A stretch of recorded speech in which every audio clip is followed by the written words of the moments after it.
Hey guys, so today we're going to be starting a new YouTube video series called Preventing Cancer. We're going to be taking a look at a few lifestyle changes you can make in your daily life that will help reduce your risk of getting cancer. Specifically in this video, we're going to be talking about changes you can make to your diet, but I will have, future videos talking about, stuff like exercise, sleep, and other stuff. But yeah, anyway, let's get into it. Oh yeah, one more thing. Before we get into it, little disclaimer.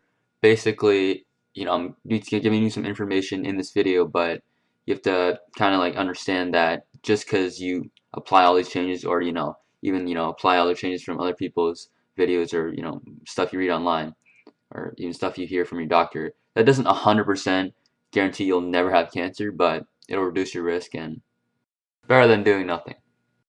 Okay, so there are a few key components that we're looking for in our diet that will help reduce our risk of cancer. So for starters, that's going to be vitamins and minerals. So I'm not going to go too much into detail for these descriptions, but basically vitamins and minerals are all around good for your body. They help your cells function, boost your immune system, keep your body going. I might be doing some more in-depth on certain topics in later videos, but for now, keeping it brief and simple.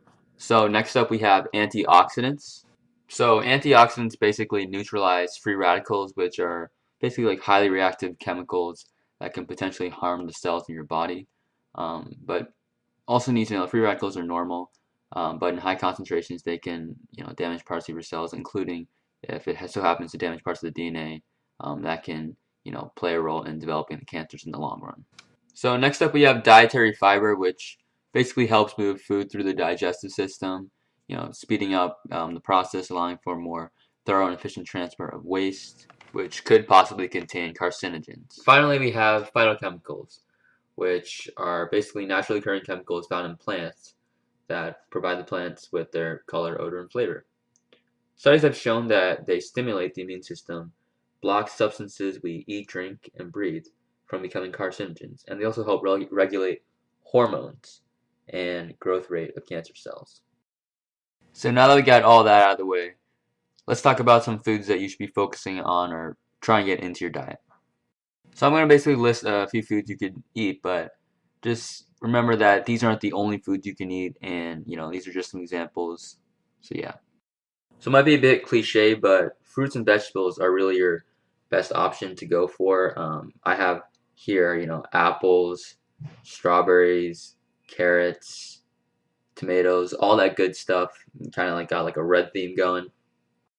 But it's not just red fruits. We also got broccoli loaded with phytochemicals. Mixing it up, we got orange juice. Obviously, oranges are good as well. High in that calcium, vitamin C. And then we also have garlic, which, although it makes your breath stink, it's pretty good for you. And like I said, all these things I listed, um, you know, most of them are, they got good vitamins, minerals, load up in antioxidants, dietary fiber, some of them have, and phytochemicals. Obviously, that's the key thing that we're getting from fruits and vegetables. Okay, next up we have nuts. These are really good for you because they contain, unsaturated fats, omega-3 fatty acids. They also got a nice dietary fiber and vitamin E. Overall, you want me to try and incorporate this, a few times during the week, and just take the recommended portion they usually have, on those like nutrition facts label.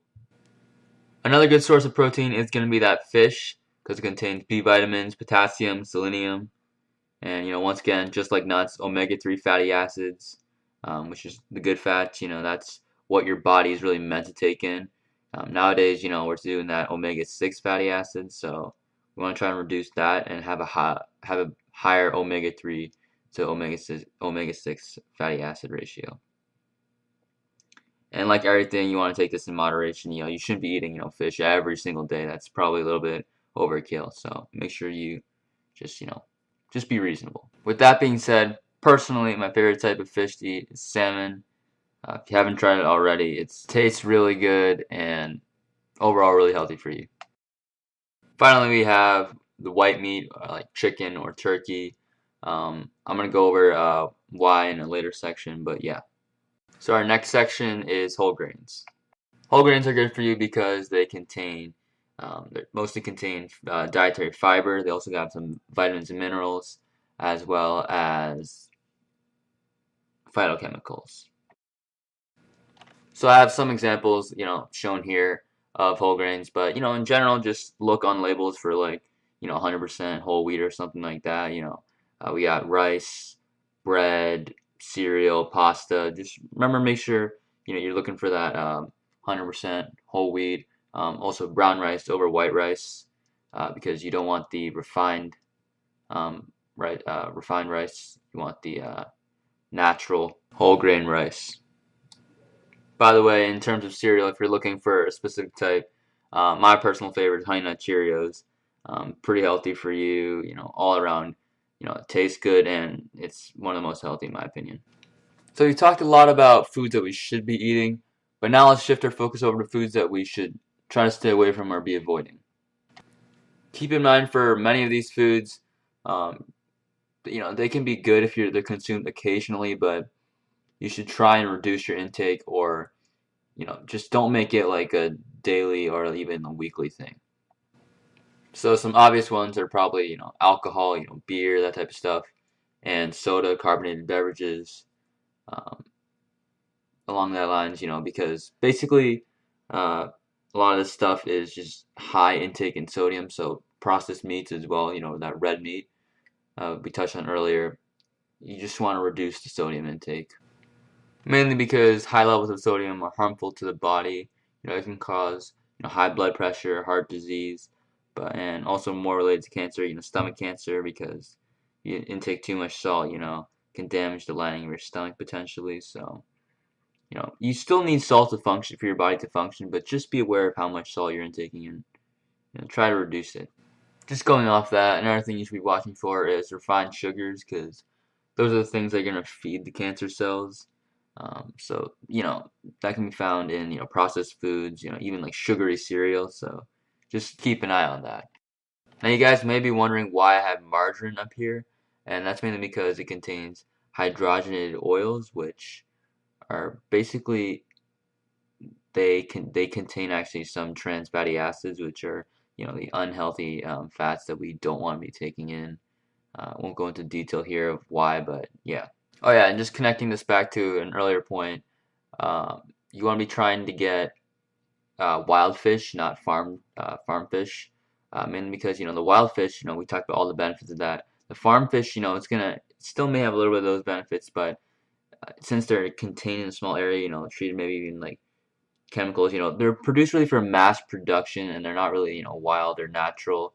So you may have some artificial stuff in there, as well as those those fish generally have a um, higher ratio of omega-6 fatty acids versus omega-3 fatty acids. Okay, so that about sums it up. I know it's a lot to take in, but basically a couple things to remember. Just try and incorporate, a couple of things I said. Make a few small changes into your lifestyle because it's better than doing nothing. And also, in the beginning I listed those things, that you should be looking for.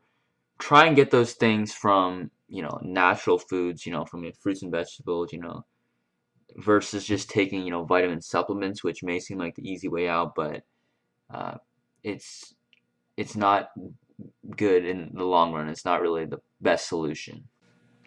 Anyways, guys, thanks for watching the video. Hope you learned something, and if you did, please like it, comment, subscribe for more, and yeah, I'll see you guys in the next one.